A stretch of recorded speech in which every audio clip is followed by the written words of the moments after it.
অবশেষে ফেব্রুয়ারির ফিফা উইন্ডোতে ম্যাচ খেলার সুযোগ মিলেছে নারী দলের। আরব আমিরাতে গিয়ে 2 ম্যাচ সিরিজ খেলবে সাফ চ্যাম্পিয়নরা। মঙ্গলবার থেকে দলের দায়িত্বে ফিরছেন হেড কোচ পিটার বাটলার। এদিকে নতুন চুক্তি না হওয়ায় 2 মাস ধরে বন্ধ নারী ফুটবলারদের বেতন। অবশেষে ম্যাচ খেলার সুযোগ দক্ষিণ এশিয়া চ্যাম্পিয়ন বাংলাদেশ নারী দলের।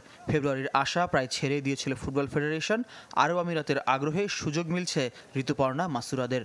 24 ফেব্রুয়ারি আরব আমিরাত গিয়ে 26 তারিখ স্বাগতিকদের বিপক্ষে প্রথম ম্যাচ, শুধু সেটি ফিফা উইন্ডোতে হবে। তবে 2 ম্যাচ খেলার লক্ষ্যে 2 মার্চ আরেকটি ম্যাচ খেলে পরদিন দেশে ফিরবে নারীরা। ফেব্রুয়ারি উইন্ডোটা অ্যাটলিস্ট আমরা মিস করলাম না, একটা অন্তত উইন্ডোতে খেলা গেলো, এটার রেজাল্টটা র্যাঙ্কিংয়ে আসবে। আর মার্চে যেটা খেলবো সেটা আমরা প্র্যাকটিস ম্যাচ হিসেবেই ধরতে পারি।